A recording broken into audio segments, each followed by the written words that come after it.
మహాలక్ష్మి పథకం ద్వారా మహిళలకు గణనీయమైన ఆర్థిక ప్రయోజనం చేకూరుతుందని జిల్లా కలెక్టర్ హైమవతి తెలిపారు. 2023 డిసెంబర్ 9న ప్రారంభించిన ఈ పథకం ద్వారా ఇప్పటి వరకు రాష్ట్ర వ్యాప్తంగా మహిళలు దాదాపు 10,000 కోట్లను ఆదా చేసుకున్నారన్నారు. మంగళవారం సిద్దిపేట ఐడీఓసీ సమావేశ మందిరంలో అన్ని శాఖల మహిళా ఉద్యోగులతో కలెక్టర్ సమావేశం నిర్వహించారు. ఈ సందర్భంగా మాట్లాడుతూ గతంలో మహిళలకు ప్రత్యేక సంక్షేమ పథకాలు పరిమితంగానే ఉండేవని, ప్రస్తుతం రాష్ట్ర వ్యాప్తంగా మహిళల సాధికారతకు ప్రాధాన్యతనిస్తూ 6 గ్యారంటీల్లో భాగంగా ఉచిత ఆర్టీసీ బస్సు ప్రయాణం, చేయూత వంటి అనేక పథకాలు అమలు చేస్తుందన్నారు. మహాలక్ష్మి పథకం కింద ఉచిత ఆర్టీసీ బస్సు ప్రయాణాన్ని రాష్ట్ర వ్యాప్తంగా మహిళలు 290.27 కోట్ల సార్లు ఉచిత ప్రయాణాన్ని వినియోగించుకుని ఈ సందర్భంగా రాష్ట్ర ముఖ్యమంత్రి యనమల రేవంత్ రెడ్డి, రాష్ట్ర రవాణా శాఖ మంత్రి పొన్నం ప్రభాకర్ కి ప్రత్యేకంగా కృతజ్ఞతలు తెలిపారు. ప్రభుత్వం ప్రవేశపెట్టిన ఈ పథకం ద్వారా మహిళలు అనేక విధాలుగా లాభపడుతూ తమ దైనందిన అవసరాలకు సులభంగా, సంతోషంగా వినియోగించుకుంటున్నారన్నారు. అదేవిధంగా రాష్ట్ర ప్రభుత్వం మహిళల కోసం అనేక సంక్షేమ కార్యక్రమాలు అమలు చేస్తూ వారి ఆర్థికాభివృద్ధికి తోడ్పాటును అందిస్తుందన్నారు. 6 గ్యారంటీల్లో భాగంగా జిల్లాలోని దుబ్బాక, గజ్వేల్, హుస్నాబాద్, జనగాం, మానకొండూరు, సిద్దిపేట నియోజకవర్గాల్లో 3,30,332 తెల్ల రేషన్ కార్డులు, 10,37,262 మంది తెల్ల లబ్ధిదారులకు అందజేసి ప్రతి నెల 6,583.867 మెట్రిక్ టన్నుల సన్నబియ్యాన్ని పంపిణీ చేస్తున్నట్లు తెలిపారు. ఇందిరమ్మ ఇళ్ల పథకం కింద 11,241 ఇళ్లను మంజూరు చేసి అందులో 9,854 ఇళ్లకు గ్రౌండింగ్ పూర్తి చేసి 204.44 కోట్లు లబ్ధిదారులకు అందజేసినట్లు తెలిపారు.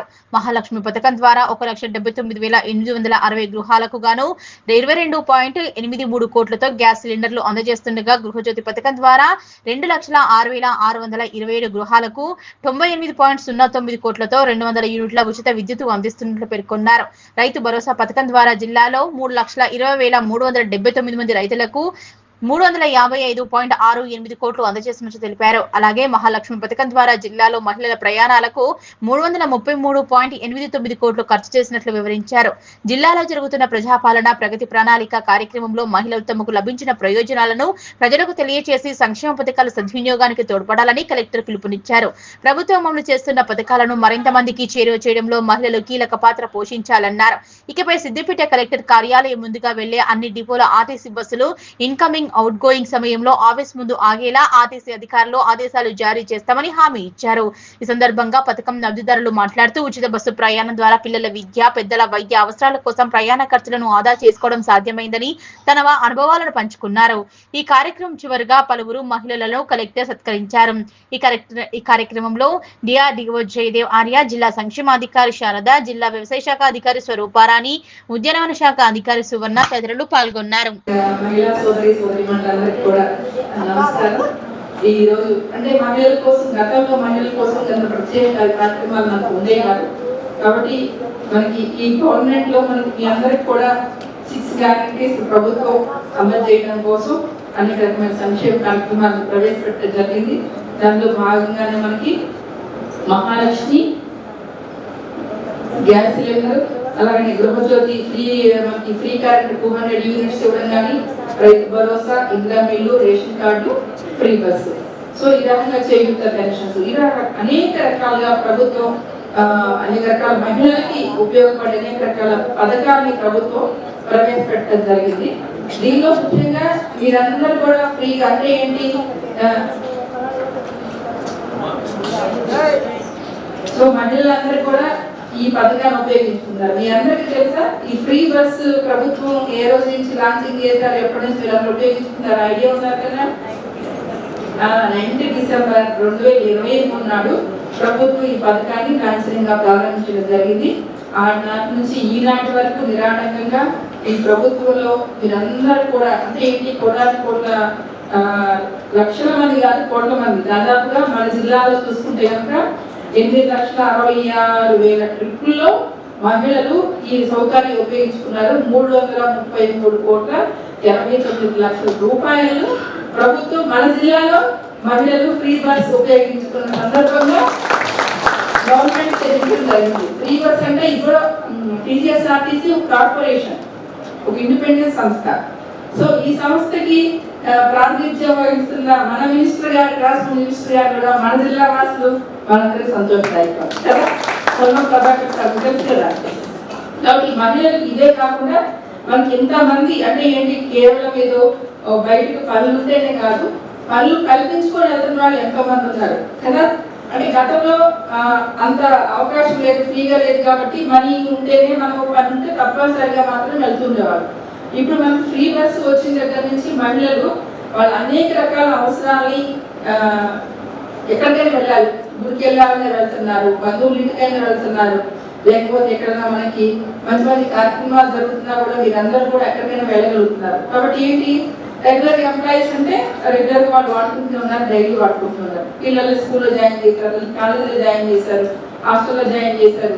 సో మనము అంతకుముందు కాక నెలకు ఒకసారి వెళ్ళేవాళ్ళం. ఇప్పుడు ఏంటి, అవకాశం ఉంది కాబట్టి పిల్లలు హోమ్ సిక్ గా ఫీల్ అవుతారు కాబట్టి వారానికి ఒకసారి ఉపయోగించుకుంటున్నారు. కాబట్టి పుణ్యక్షేత్రాలకు వెళ్తున్నారు, సమావేశాలకు వెళ్తున్నారు, లేదా ఎక్స్కర్షన్కి వెళ్తున్నారు, టూర్లకు వెళ్తున్నారు, లేకపోతే రకరకాల సమావేశాలకు వెళ్తున్నారు. కాబట్టి ఎక్కడికైనా సరే వెళ్ళడానికి మీరందరూ కూడా ఎంతో ధైర్యంగా మీకు మీ మీద ఒక నమ్మకాన్ని కలిగించడం కోసం ప్రభుత్వం ఈ ప్రవేశపెట్టి ఈ పథకాన్ని మీరందరూ కూడా ఉపయోగించుకుంటున్నారు. మా అందరికి కూడా చాలా సంతోషం, మీకు కూడా ఎంతో ఆనందదాయకం కదా. కేవలం ఏదో ఉపయోగించాలని కాదు కదా. సో అందరూ కూడా చాలా సంతోషంగా ఉపయోగించుకుంటున్నారు. కాబట్టి ఈ పథకం ద్వారా మళ్ళీ మీరు ఇంకా లబ్ధి పొందాలని, మన జిల్లాలో మన స్టేట్ లో చూసుకుంటే బోర్డుని కోట్ల రూపాయలు ఇప్పటివరకు 10,000 కోట్ల రూపాయలు మార్కు దాటారు. అన్నట్టు 10,000 కోట్ల రూపాయలు ప్రభుత్వం మహిళల కోసం ఖర్చు పెట్టింది, 10,000 కోట్లు. సో 10,000 కోట్ల రూపాయల ప్రభుత్వం మహిళలకు రాష్ట్ర వ్యాప్తంగా ఖర్చు పెట్టారు అంటే దానిలో మన జిల్లాలోనే 333 కోట్ల రూపాయలు ప్రభుత్వం మీరందరూ ఫ్రీ బస్ ఉపయోగించుకోవడం కోసం ప్రభుత్వం ఖర్చు చేయడం జరిగింది. కాబట్టి ఇదన్నిటి కూడా మంచి కార్యక్రమాలకి మంచి ఉద్దేశంతో మీరందరూ కూడా ఉపయోగించుకోవాలని, ఇంకా ఇంకా మీరు అనేక ప్రభుత్వం నుంచి వచ్చే అనేక లబ్ధి పథకాలు ఏమైతే ఉన్నాయి, మన అనేక రకాల పథకాలన్నింటినీ కూడా మీరందరూ కూడా ఉపయోగించుకోవాలని నేను దీని ప్రభుత్వానికి మీ తరపు నుంచి ఒక మంచి సందేశాన్ని మీరందరూ కూడా అందించాలని కోరుకుంటున్నాను. Thank you. మా రిక్వెస్ట్ ఏం వద్దమ్మా, చక్కగా మీ అనుభవాన్ని పేరు చెప్పేసేయండి. నా పేరు బాలలక్ష్మి, అంగన్వాడీ టీచర్ దుద్దెడ. నేను 2 ఇయర్స్ బ్యాక్ మా పాపని హైదరాబాద్లో జాయిన్ చేసిన ఇంటర్కి. నెలకు ఒకసారి 2 నెలలకు ఒకసారి అట్లా పోవాల్సి వచ్చింది. నాకు ఈ బస్సు ఫ్రీ బస్సు నాకు మంచి స్వామి బస్సు ఉపయోగకరంగా అనిపించింది. మా పాపకు కానీ నాకు కానీ చాలా సేఫ్ జరిగింది. మళ్ళీ నేను ఇంటర్ వరకు చదువుకున్నాను, డిగ్రీ చేసిన, ఇప్పుడు కేరియాలో కట్టిన, అక్కడ వరకు డిగ్రీ ఎగ్జామ్స్ ఇప్పుడు 5th సెమిస్టర్ రాసిన. ఈ 5th సెమిస్టర్ కూడా నాకు ఈ బస్సు సౌకర్యం వల్ల నేను లాభాన్ని పొందినని అనుకుంటున్నాను.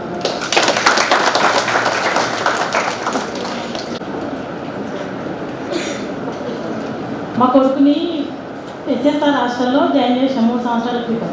నేను ఎస్ఎస్ఆర్లో అక్కడ వెళ్ళినప్పటి నుంచి ఫ్రీ బస్ వచ్చింది.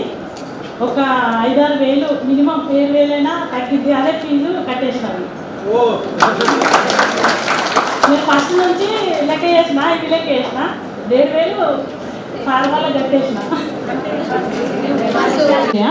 నేను డిఆర్డిఓలో చేస్తాను మేడం. నేను రోజుకు నాకు 100 రూపాయలు అయ్యేటి మేడం. ఇంతకుముందు నాకు వచ్చే జీతం తక్కువ, బస్ కిరాయికి చాలా పోయేది, చాలా ఇబ్బంది అనిపించేది. కానీ ఇప్పుడు ఫ్రీ బస్ అయిన నుండి నాకు నెలకు 2,000 దాకా మిగులుతుంది మేడం. పోయినాము, ముక్తేశ్వర స్వామి గుడి దర్శనం చేసుకొని వచ్చినాము. మళ్ళా ఒక 6 మెంబర్స్ పోయినాము.